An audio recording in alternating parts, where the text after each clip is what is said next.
Just a couple of housekeeping things. We'll have questions at the end, so please think of great questions that you want to ask our panelists, and we'll have microphones around. Everything begins and ends with the app at the Milken Institute conferences, so please keep an eye on the app. I'll remind you at the end, but at the end of the session, please take 1 minute on the app to give some feedback on how great the moderator was. And that's... It's here, it's in my notes. And also social media channels, of course. Please share what is going to be a lively discussion on @Milken Institute and hashtag #MIGlobal. And so without further ado, let's go straight into the question. I want to start with something topical. So does any panelist agree with the United States President's assessment of climate change? And if you don't, tell me why you don't. So we get that out of the way. Does anybody agree? We don't agree. You don't agree? Yes. Philip, do you agree? Well, I think climate change is not a thing? we do believe that climate change is real. I think the best document that has been published lately is the Intergovernmental Panel for Climate Change. Yep. This was drafted by thousands of researchers and scientists. I think it's pretty clear on the risk associated with climate change. As a company, we take it very seriously. We do think the situation warrants action, and we do also believe that the Paris Agreement is very important. It provides the global framework we need to address the risk of climate change. I think, you know, to be real about this, I mean, his position on climate change is obviously wrong. His pulling out of Paris is wrong. But if he was, you know, if he was to stand back from it, he should be much prouder about the US position on carbon reduction, because that's what it's about. I mean, Paris has broadly failed to reduce carbon since the conference, and they'll probably fail again in Poland. And in the US, the switch from coal to gas and Trump's support for the gas industry, ironically, will do more for carbon emission reduction than most things. His support for the coal industry is strange. But, you know, there are only two countries really getting after carbon reduction in the world today. Both of the Anglo-Saxon countries, the US and the UK. No, I would just echo what you said in terms of the coal industry. I mean, I think it's very important electorally for President Trump, the coal industry, but I don't think he is nearly publicly giving the acknowledgement of the role natural gas and market forces played in reducing coal in the United States. So there's unanimity, pretty much. Now I think we're going to start to see some differences in this panel. So you're grappling with this, with the carbon plays in an energy-constrained world. You're grappling with competing lobbying. What is, Philippe, I'm starting with you, what is the right equation from your perspective, from ExxonMobil's perspective, taking into account the environmental, political, and business imperatives that you have to face? Yeah, we call it the dual challenge to our industry, addressing the risk of climate change, but also supporting prosperity. We can't forget that energy is a key element supporting prosperity. And when you look forward, when you look towards 2040, there are several elements that point to increasing energy demand. And the question is, well, why is that and what we can do about it? Why is that? Population is going to grow from about 7.4 billion to more than 9. There will be more than 2.5 billion people entering the middle class by 2040. We're seeing continued economic growth, probably doubling of the GDP between now and 2040. And when you add on top of that efficiencies that are happening, we still need to see a need for about 24% more or 25% more energy between now and 2040. So that's really the challenge we see. And the equation is, how do you meet that growing need for energy while addressing the risk of climate change? Some people believe those are mutually exclusive. We do believe that those go hand in hand, and that the best way to address that and the bridge between the two is technology. So what we're doing is really investing heavily in technology, deploying the technologies that exist today. We're talking about gas as an example. We're making more gas available to our customers so that they can convert from coal to gas, reducing emissions by about 60%. We're adopting some better technology internally, like cogeneration, which is a way to produce electricity and steam at the same time and reduce significantly emissions. We have 120 of those facilities around the world. We're obviously looking for efficiencies. We are also helping our customers, providing better fuels, lower emissions fuels. But more importantly, and very importantly, we're spending more than $1 billion a year on technology enabling lower emissions and providing the solution for the future. We'll probably talk about that a little later, but they go from biofuels to carbon capture, which could be definitely tied to gas, which includes also better materials, more energy efficient material, et cetera, et cetera. So a lot of activity, but ultimately you have the equation is what you said. It's how do we address the risk of climate change while definitely meeting the need of society for more energy? And we think technology is the answer. Anil, is that enough? Is that the right equation? Is that the right path? I think it's the right path. Well, from an industry perspective, if I were to say we are dealing with energy transition, and energy transition to lower carbon, I don't say zero carbon. Let's not be extremist in any debate. When you talk about carbon emissions, it is from electricity industry, and it is from transportation industry. Let me take a few examples of that. From electricity industry, it's all nice to say how much renewable energy we produce, and we produce a lot. Now the question is, how much of it we use? We are coming to a point when there is surplus production of renewable energies. I'll give a statistics. About 13-14% of China's production is curtailed. Curtailed is a diplomatic word of saying you produce and waste. So when renewable energy is produced, winds are blowing, turbines are running in the night, there's nobody who's taking it. So combination of when production is happening, demand is not there. And also transmission networks are not up to speed to pick up that. So as a result of that, 13-14% of China's production is curtailed. That's, as a number, that's 56 terawatt hours. That's as much as Switzerland consumes where I live. That's as much as Bangladesh consumes, 140 million people. So that's a waste in one country.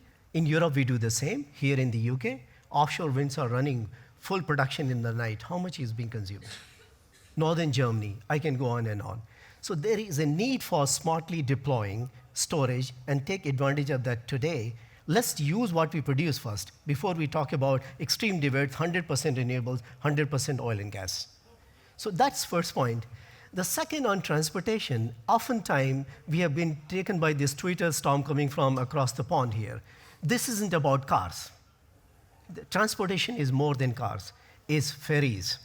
Is marine vessels. Marine is the most polluting part of transportation. Marine is the most polluting part of transportation. If you run a 5 horsepower engine in a boat for an hour, that's like running 38 cars for an hour. Okay, we can address that like now. Talk about NOx, the silent killer, 7 million premature deaths, 38,000 deaths here in the city of London every year, somehow attributed to NOx. We can address that substantially by addressing on fleets. Fleet of vehicles, fleet buses, fleet of taxis, fleet of white vans. If we just do electrification of that, which doesn't need any subsidies like £1,000, £2,000 to buy an expensive Nissan Leaf or an expensive BMW i3. You don't need to do that. No subsidy needed. Business case is black and white. We can do it here now. We don't seem to focus on that. Philip, so electric vehicles is the answer. Is that, do you agree, Philip? I would go say transportation, if I may. Sorry for interruption. Yeah. It's not about vehicles. It's about vehicle and the infrastructure of charging, and you need to design that coherently. Sorry. Well, I was going to ask you to respond to that point. Well, I think, I mean, so Philip. the whole thing is to be real about the audit on all these things. Is it really making a difference to carbon? What does it cost? What are the other environmental implications? Because this isn't a game. I mean, what our industry has been bullied into being mute about is that, in my lifetime, and I'm 57 years old, the life expectancy of humanity has risen from 45 to 72. I mean, that's a pretty amazing shift in the well-being of the race. And it's correlated almost exactly, if you look at various calculations, to energy use. And, I work very sort of closely with people from the climate movement. They don't refute that. They say that is what your contribution has been, but now you've got to sort of get out of the way. And the problem is getting out of the way too quickly without an affordable, reliable replacement is just going to push us right back into days when people didn't live very long and it was a pretty brutal existence for billions of people. So, we're not allowed to have the debate because we're bullied away from having the debate. It's just taken as read that we should be stranded and the rest is going to come in affordably, reliably. And it's quite clear that that, at the moment, isn't working. You know, we will produce 285 million barrels a day today of energy. And of that 285, that keeps 6 billion of the 7 billion in some reasonable existence. You know, 7 million barrels a day of that is wind and solar. 3 or 4 million is biomass, and that's it. So, you know, maybe 4 million cars out of the 1.3 billion are electric, and I completely agree with the electrification of urban fleets, but let's get real that if we get the transition wrong in terms of what the cost is or the reliability is, we will just plunge people back. Right. And France has shown, you know, rich country, you know, they've rioted for 3 weeks because they didn't want the cost of the transition. We'll get to that, the effects of it, but I want to get... Yeah, I think that's such a good point in terms of, you know, the access to energy, because you have, I mean, millions of people, you know, in sub-Saharan Africa, in India, using biomass still to, you know, heat their homes. And so it becomes a question about, you know, how do you reconcile access to energy with these important environmental prerogatives? And I worry about something in terms of investment going into the fossil fuels that we will still need as we have as energy transition, because I think there's a view out there, you know, pushed sometimes by the media, that, you know, everyone's going to be driving an EV tomorrow, that the sort of age of oil is over, and that can really affect investment decisions that are made. I mean, investment decisions can be affected by, you know, the view on renewable uptake that may be unrealistic, but also in the view that the oil and gas industry is similar to firearms and tobacco. And so that affects investment decisions. So I do worry about having the needed investment in all forms of energy that we're going to need going forward.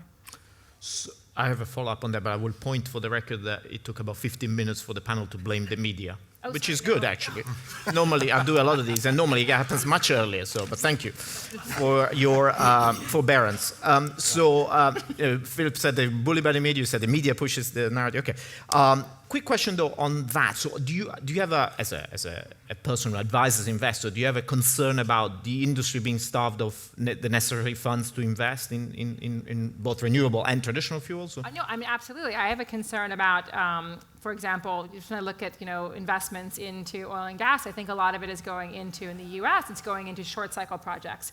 And so I actually worry more about getting investment as well into long lead time projects that we are going to need, again, you know, out over the next several decades while we are having these transitions. So I do worry about that. I worry about, you know, again, how do you get people in boardrooms and in pension funds to think about, like, what is realistic in terms of the demands for this planet in terms of energy. If I may add, just to explain how the oil industry works. It's not like you invest and you produce forever. It's an extraction industry.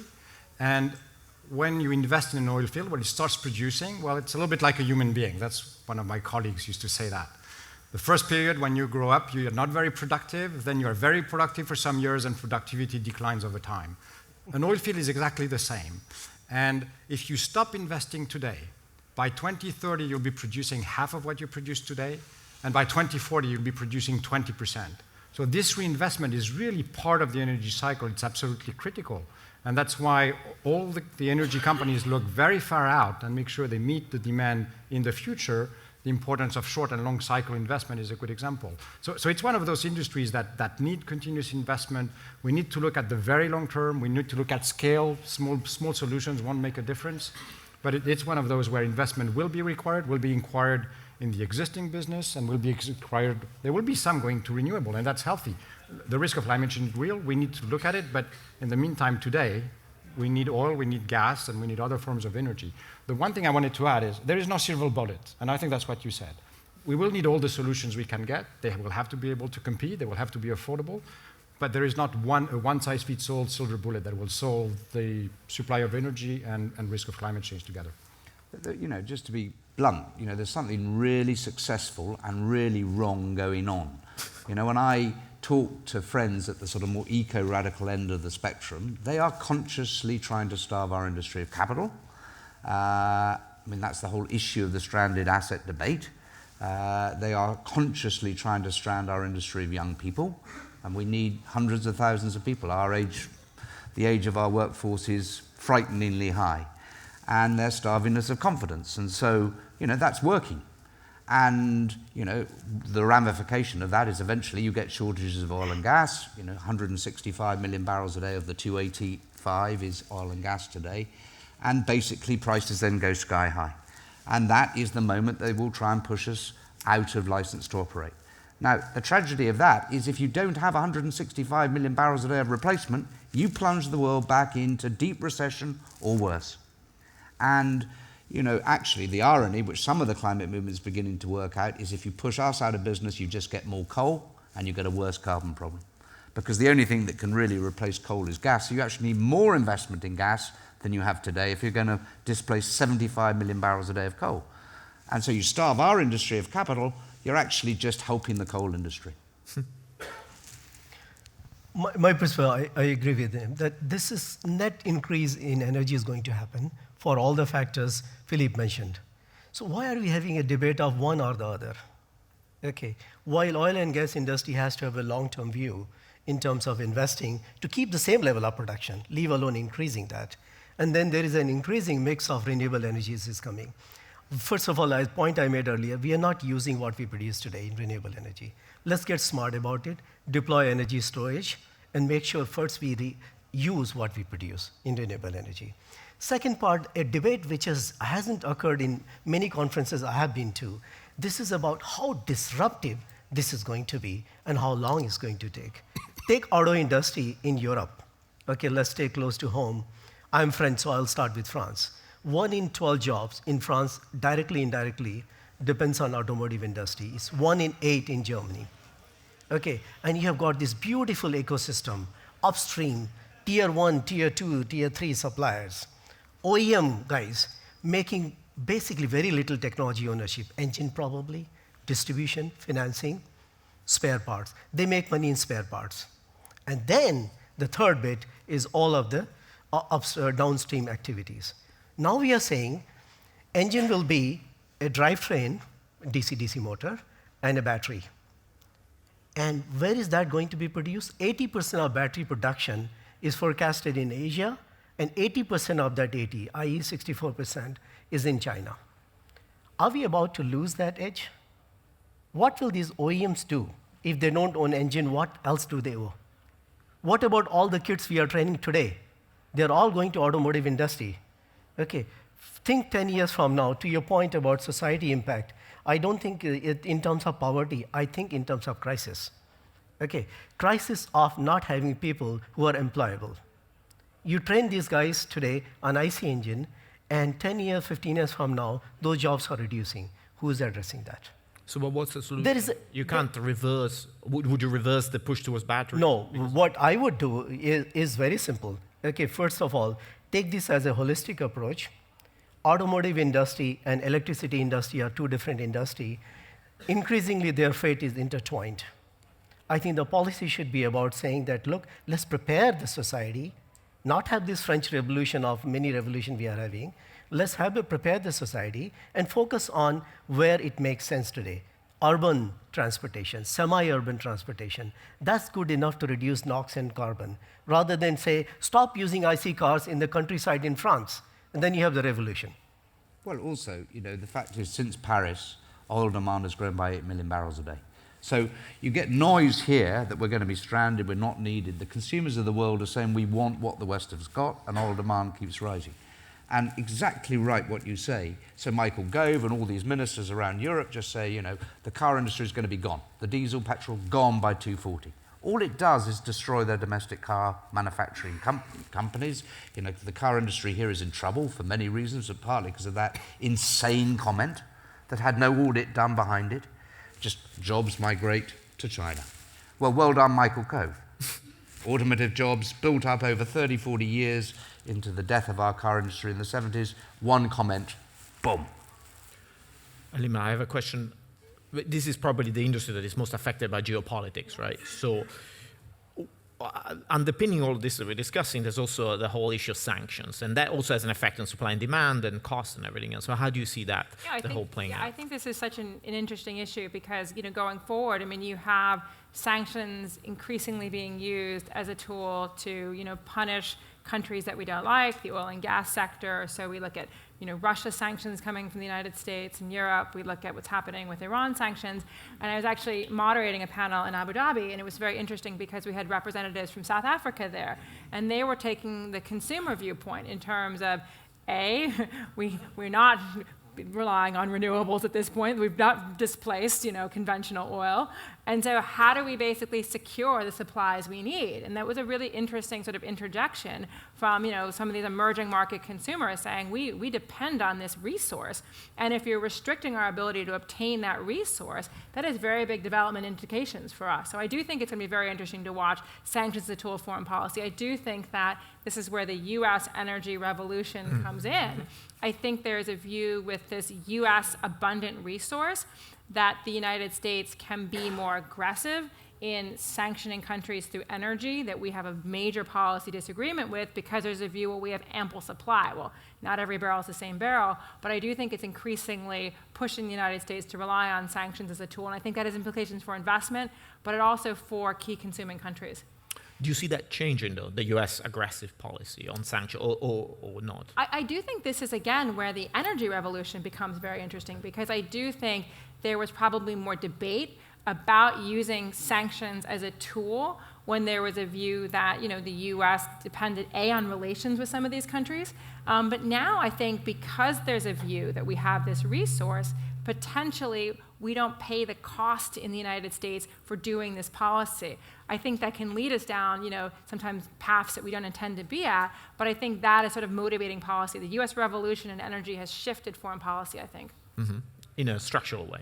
I think this administration especially, I think the language about energy dominance, and I've been in meetings with senior U.S. officials where they basically say, we have this resource now, we should be thinking about how quickly we can upgrade our export infrastructure to push more of these barrels on the market, and hence there won't be a price in terms of the economy for using sanctions as a tool with regards to energy. Philippe, I think Philip talked about the industry being bullied. No, I'm asking you, but I'm quoting him. The industry being bullied into not saying what all the good they're doing. Do you feel the same way? Is there common ground with some of the people perhaps on the other side? Is there a center of people that can be pragmatic about this, or is it going to be a very confrontational issue going forward? As I said, I don't think it has to be confrontational. Sometimes you have to face more extremism here or there, but it doesn't have to be confrontational. If you ask the people, and I'm going to share a personal experience. I was in Japan in 2011, and it was at the time of the tsunami. We had this big earthquake, and suddenly the entire energy system shut down. And that's when things like that happen that you realize how important energy is and what our role in society is. So it's probably for us to communicate that more. We went all the way to fly drums in military planes to the impacted region so that people could continue to drive and bring supplies home, could produce electricity, could warm up their houses. And so I think there is no difference of opinion in terms of the strategic importance and the role we play in society. Maybe we need to communicate more, and we need to communicate more about the importance of what we're doing today for the next 10 years and how we're playing in the broader energy transition debate, which will go for decades. I was going to come back to the electric car discussion, which I think we all see some electric cars. There is value in having electric cars. If you want to quickly make a change inside the city, an electric car is a good thing. But when you look at the transportation system, first of all, it represents about 30% of energy demand globally, the rest going to industry and residential and commercial.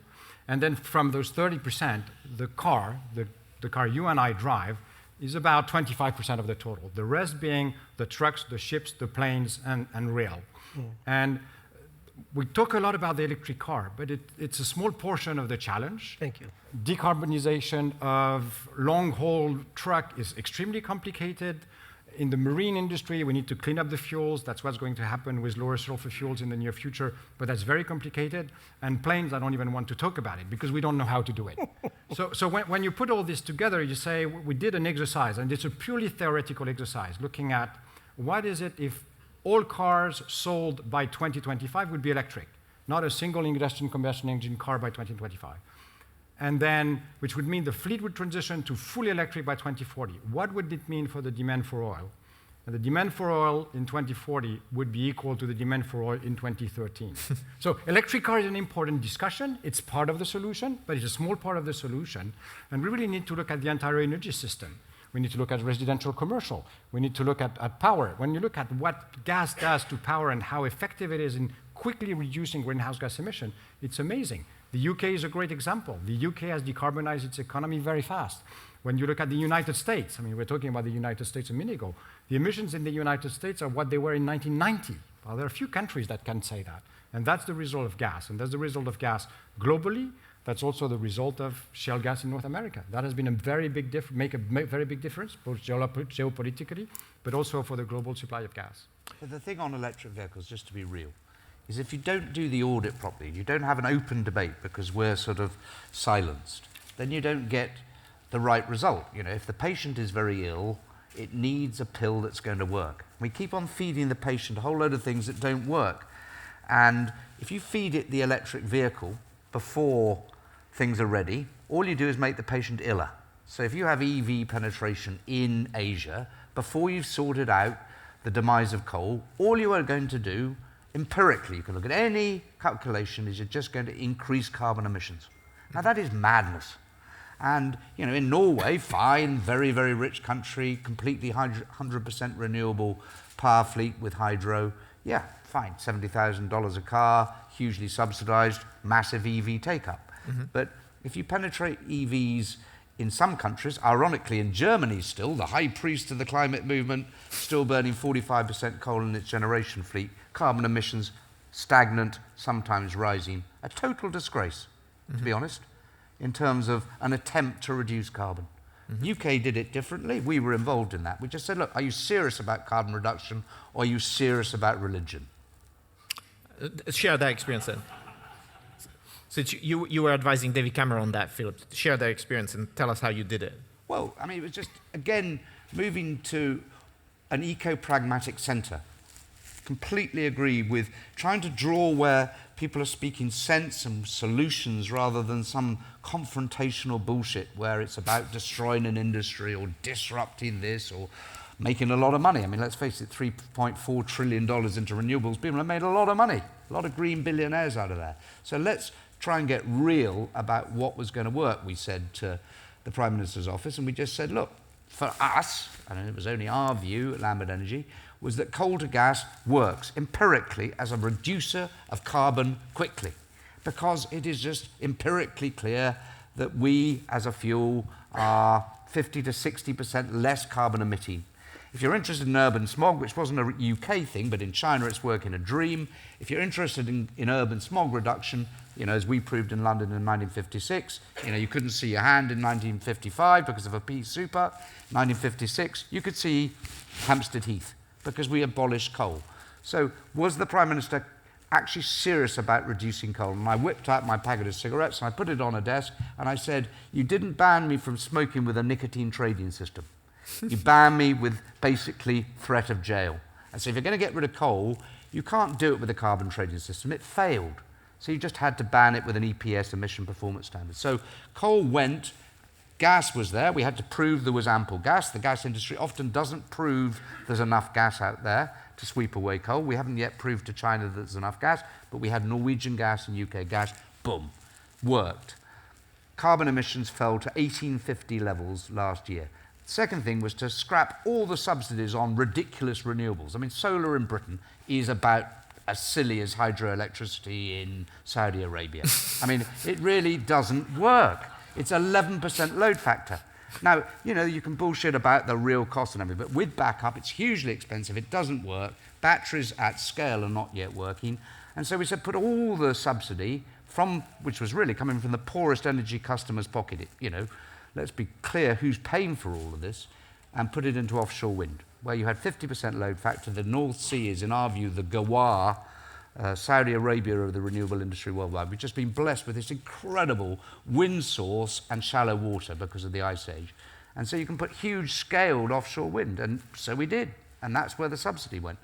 Third thing is we didn't agree with nuclear. It didn't pass the cost audit, but he ignored us on that. Neil, why doesn't everybody do that? It seems like such a simple solution that Philip has outlined. No, first of all, I'd like to disagree partially that batteries are not at scale. Okay, it's about pragmatism, and it's about driving industry. So first and foremost, batteries are at scale. When you talk about using batteries in bigger fleet vehicles, I bring that again, it is competitive today. I will give you the numbers. If you buy a plain vanilla bus, 12-meter bus, it costs about 250,000 euros. 10 years life of that is about the same amount in fuel and about 70, 80,000 for tires maintenance. So that takes you to 580,000 cost of ownership of an bus, diesel bus, for 10 years. You take the same thing in today's battery technology, today's is 532,000 euros. These are of properly audited numbers.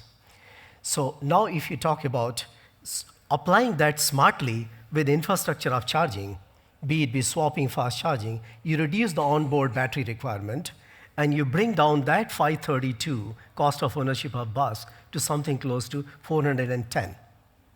Okay, so point I'm trying to make here is battery technology is good for what is good for. It's not good for everything. I completely concur that putting electric cars is for the rich people and for the whatever people who can afford that. I don't think we need today necessarily electric cars. It will address 30% of the problem in transportation. 70% is not cars. It's not cars. It's marine vessels. It's fleet vehicles. All of the above. We are not focused on 70% of the problem where the battery technology works today, but we are focused on 30% because somebody in America sends tweeters and everybody follows. Okay, I don't want to name that. I think you can guess what that I'm talking about, right? So back to battery technology is at scale, competitive for certain application. It is not a global solution yet. So on the example one last point I'll make. Okay. If we don't bring that industry in Europe, okay, we will not achieve the scale. Okay, China stimulated the demand by going for electric buses. They make about 70, 80,000 electric buses a year. We make 56,000 diesel buses in Europe. Okay, they went almost all of it, practically, and stimulated the demand. Are we doing that in Europe? If we are not doing that, to policymakers and people who advise them, why don't we focus on 70% of the problem, which will, by the way, solve the NOx problem, and we'll have cleaner air in city of London, Paris, and bigger cities. Unless there are any comments on this, I would like to switch slightly, because we're meeting essentially on the eve of another OPEC meeting. So I wanted to ask you, Helima, I think you're going, right? Yes, today. Okay. What do you expect? I mean, it's particularly, even by the OPEC standards, it's a particularly troubled time for the cartel, right? So no, it's a very troubled time, and I think some of it is the backdrop in terms of, the concerns about, people saying it's a stranded asset. What's the role of these countries going forward? I think they feel under tremendous pressure from President Trump in terms of his, social media tirades against the organization. And we've had so much volatility in oil prices, but I really do think that President Trump has played a very important role in sort of forcing the hand of the OPEC producers. I think his, Twitter storm forced the OPEC producers to put a lot of barrels onto the market, most notably Saudi Arabia, essentially oversupplying the market in the summer in advance of Iran's sanctions. Now you have a situation where, with prices falling this much, many of these countries are well below their budget break-evens. And we can also talk about budget break-evens for U.S. shale producers, and the question about is Donald Trump hurting his own domestic oil and gas industry. But you have a situation where you have, countries like Saudi Arabia, who the IMF estimated in May their budget break-even is $88. In the current price environment, this does not work for them, much less countries like Venezuela or the Nigerias or the Angolas. So I think that the trouble they face is that they take action to bring the market back into balance, to sort of steady prices, they will elicit a very negative response from President Trump. And one of the things that people are increasingly concerned about is, renewed effort on Capitol Hill. You're also hearing it in other quarters in Washington to bring forward this bill called the NOPEC bill, which was essentially declare OPEC an illegal cartel, open them up to antitrust legislation. And so this is what they have to sort of contend with going into this meeting. Do they basically protect their own economic self-interest and basically give a lifeline to U.S. shale producers as well?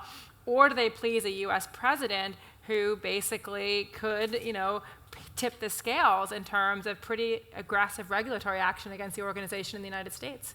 What do you think they will do? I mean, I think that in the end that they will, take the bid that they have to protect their own interest. I expect them to do a cut.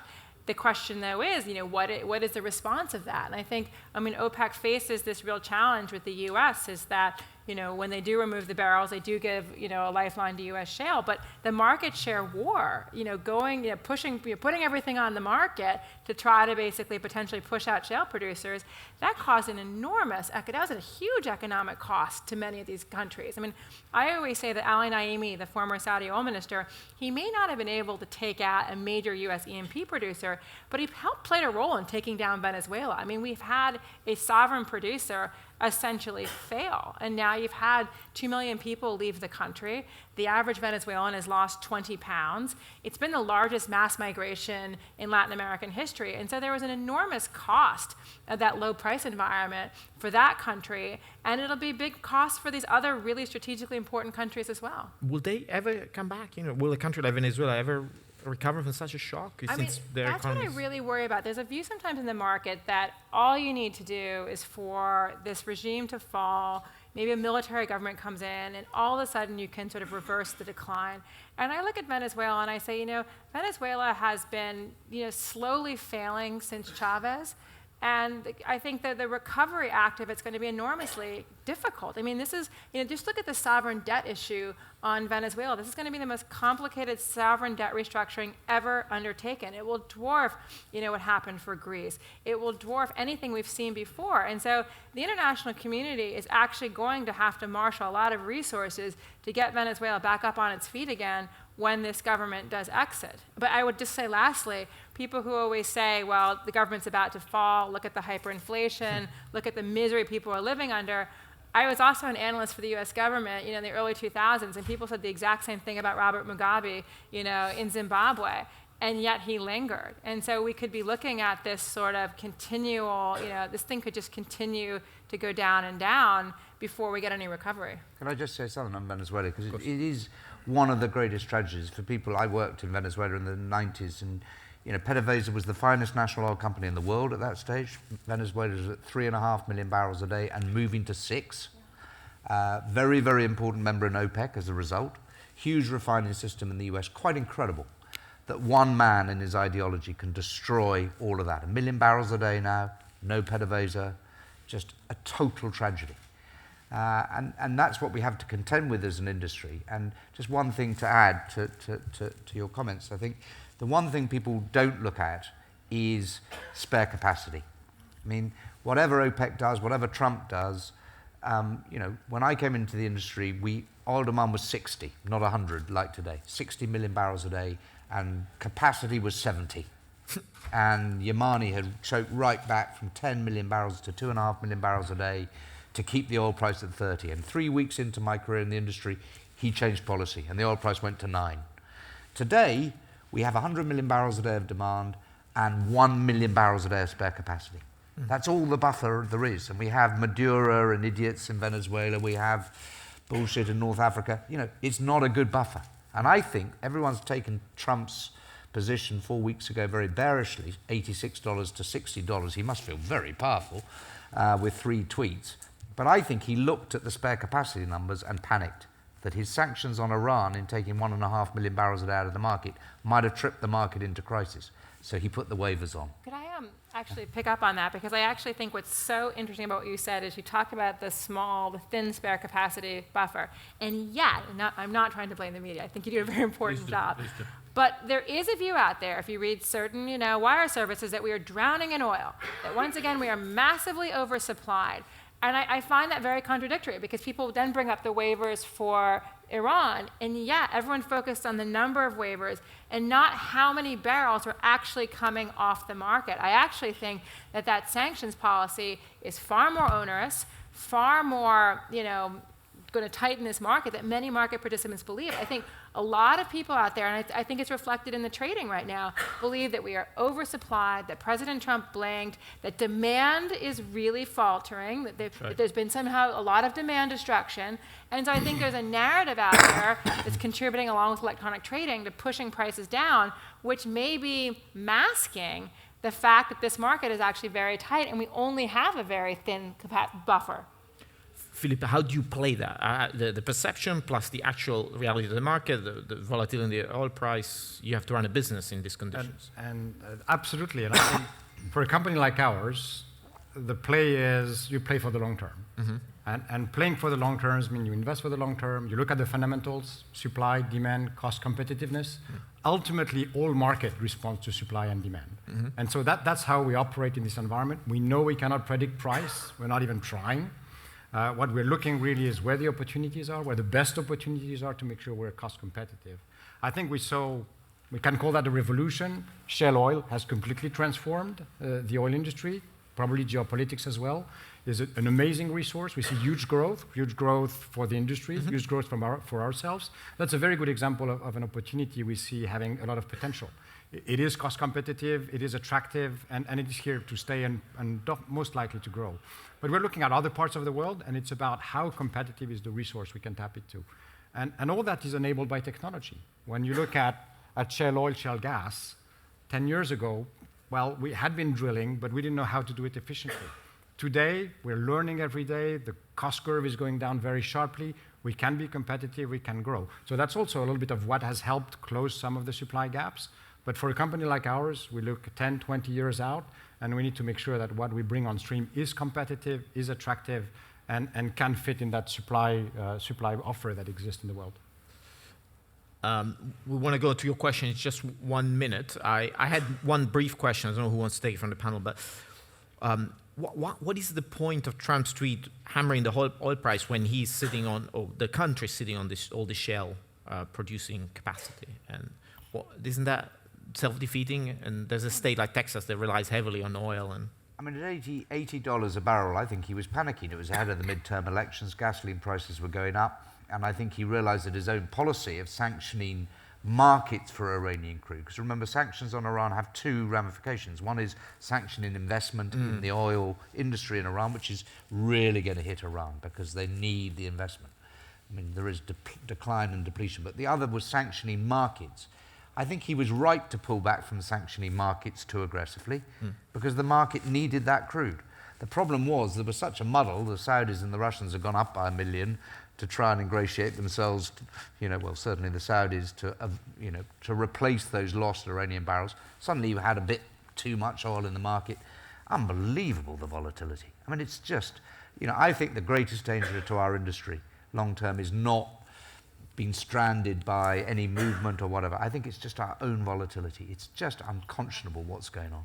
And I would just follow up on that, as I think, U.S. presidents, because of our strong bilateral relationship with Saudi Arabia, U.S. presidents behind the scenes have always had dialogue with Saudi Arabia on oil supply, essentially saying, we expect you, would like you to keep the market well supplied as part of our bilateral relationship.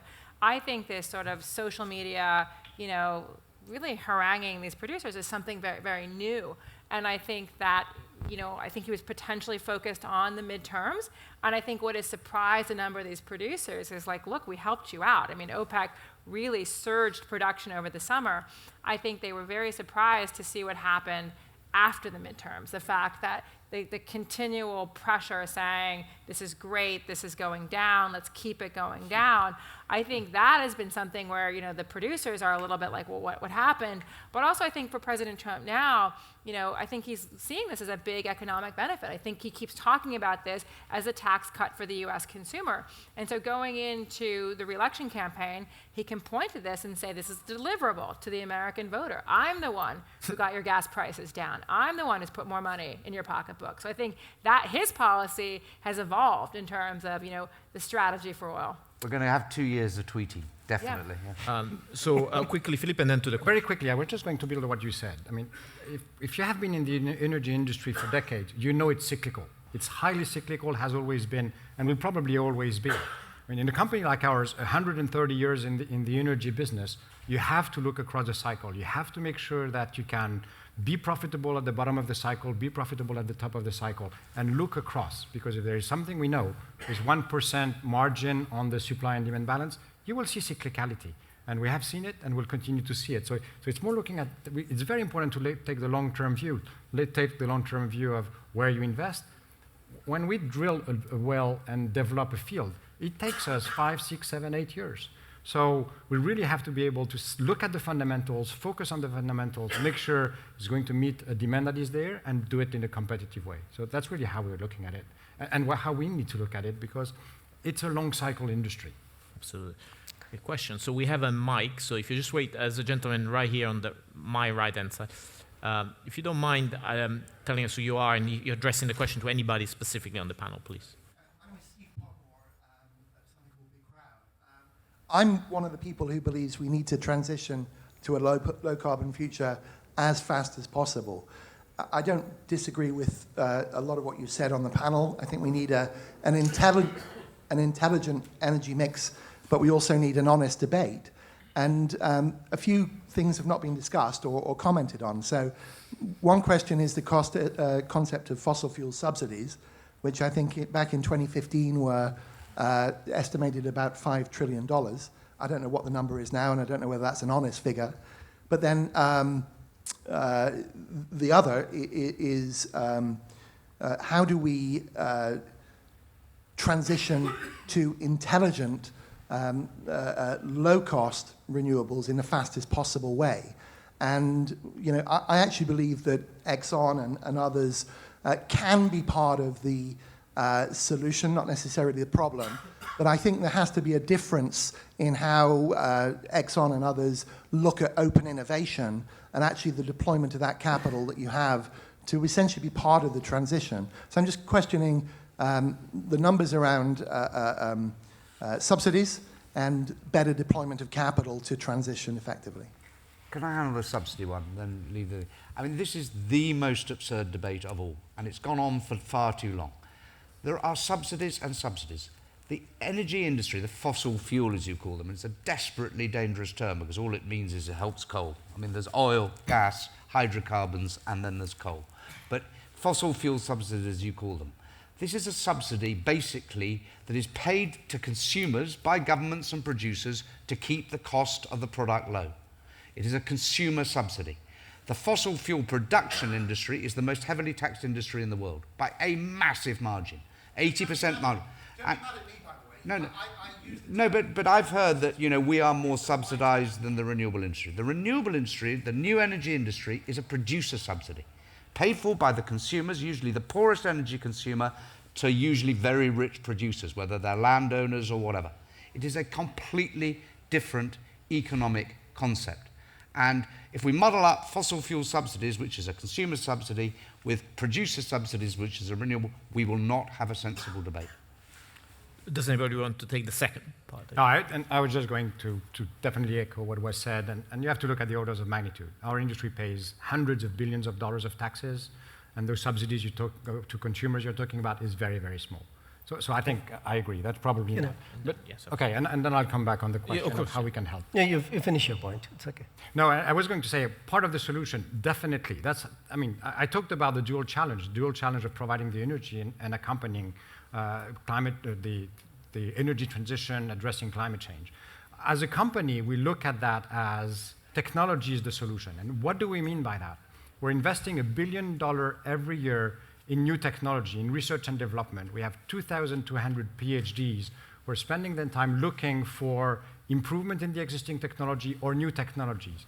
I wanted just to mention two quick examples of the kind of research we're doing. One is about next generation biofuels. The first generation biofuel, you're probably familiar with those. They typically compete with food, use fresh water, which creates all sorts of other challenges. We're looking at ways to create biofuels using non-arable land and salt water. And we're planning to use algae to do that. We have been working for 10 years. This is long-term research. Spent $250 million on this research and have really reached a breakthrough in 2017, doubling the capacity and the productivity of the algae strain we're using, opening the door to full-scale test with the objective of producing by 2025 10,000 barrels a day. 10,000 barrels a day by 2025, it's huge in terms of where we are today and where we will be in 6 years. It's still a long way to making a difference. But we understand that all solutions will have to be necessary, and biofuel is a good example.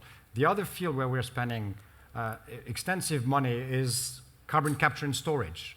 It's the solution we have to, instead of releasing CO2 to the atmosphere, capturing it, compressing it, and injecting it in the geological formation that can do that. We're working on a technique which focuses on the capture side. We're also looking at other parts of the research associated with that. But instead of using traditional electricity, steam, and chemicals to capture CO2, we're looking at using fuel cells, which is the thing that was making power on the space station, where you would use the gases from a power plant or the gases from an industrial plant, put gas into that, and recover concentrated CO2. That could be a major breakthrough in terms of cost and efficiency. That's the kind of thing we're working on. We're also improving our own facilities. I could spend a good 15 minutes on that, and we don't have the time. But we do work very hard on that. But we can't forget the first part of the equation. We have to supply the energy the world needs. It has to be reliable, affordable, and that's a big task in itself. And it's quite clear. Wait, I think Anil was making a point, and Helima, and then we'll go back to you. I want to represent the renewable side of the story. It's true that there were subsidies on renewable, more on the generation side, if you like the word supply rather than consumption. Consumption side is done for socio-political reason. That will always stay, so long as politics is there. But if you really look around the world, most places feed-in tariff subsidies have gone. They are either gone or they are at sunset. The industry in 10 years, I say with utmost pride, the industry in 10 years has achieved what oil and gas industry took 100 years to do that. Okay, I say that not in a competitive sense. What I'm trying to say is that because capital went there, okay, technology innovation happened. We used to have 500 kVA wind turbine, now 5 megawatt wind turbine, 10 megawatt in offshore. The productivity has increased because of innovation. So I think there's no need for subsidies anymore now. The point I would like to make is I applaud what ExxonMobil is doing and other oil giants are doing. Until these energy giants put the capital in the industry, we'll never be competitive. It's very welcome. That's all I would say. I want just to go back to the issue on the consumer subsidies, because I actually it's a very important point, is that this is very, very challenging for these governments to peel back these subsidies. Like I showed up in Abu Dhabi in January, and the first page of the National was about riots in Tunisia, the first country that started the Arab Spring, because of efforts at utility price reform. And the consumers there just took to the streets because they basically say this is part of our social bargain with the government, is to have access to, relatively affordable energy.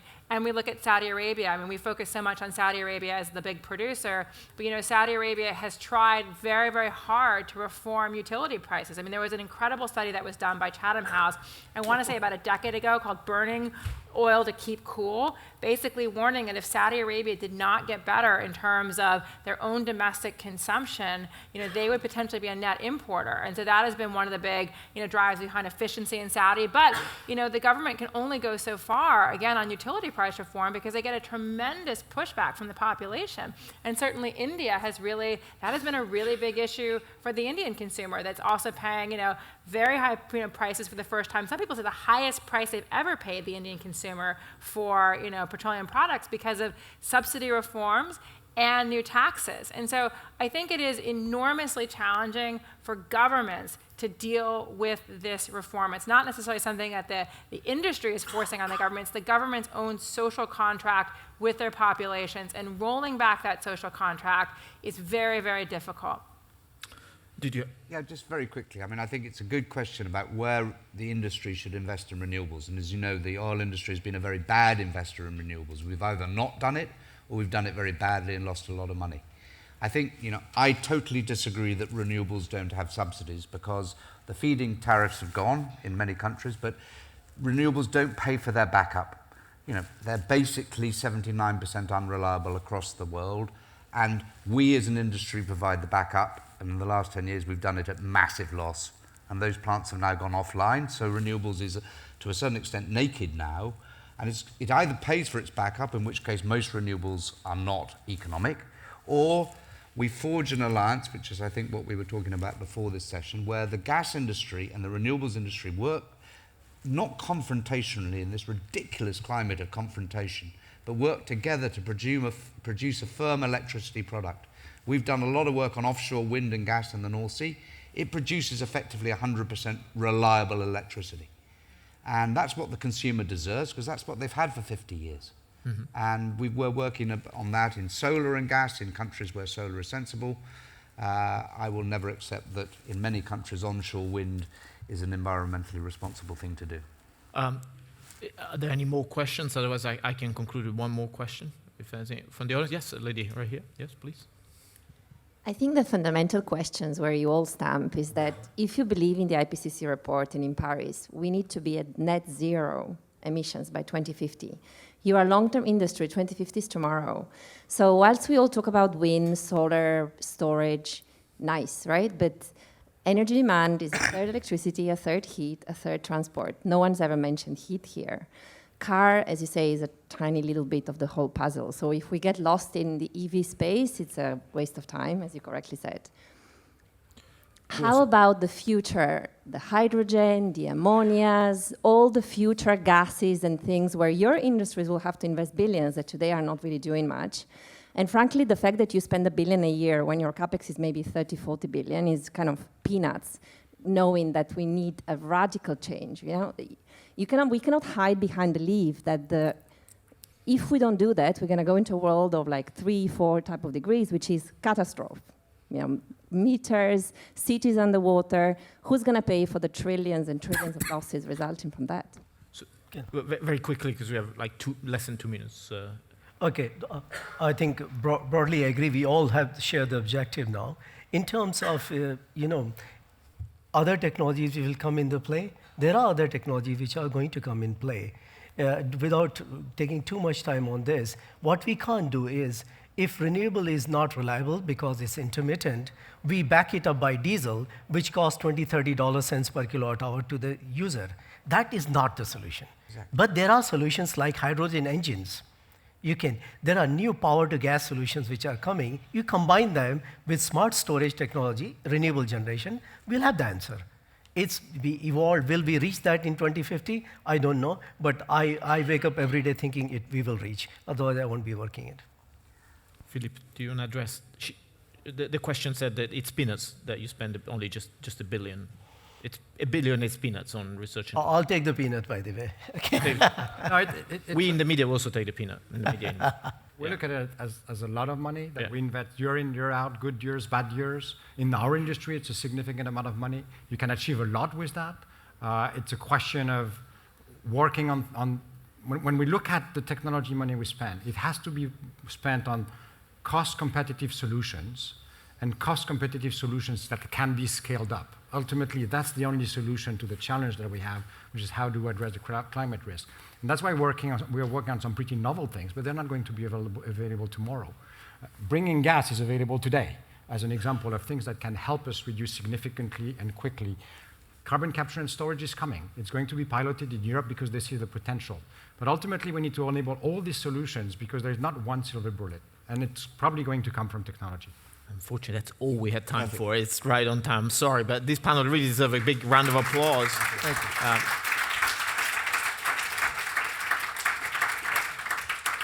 you. Thank you. If I can remind you to take a minute on the app to rate the panel, that would be fantastic. Thanks. Thank you very much again. Thanks. Thank you. Thank you. Thank you very much. Really, well, let's keep it going. Where are you going to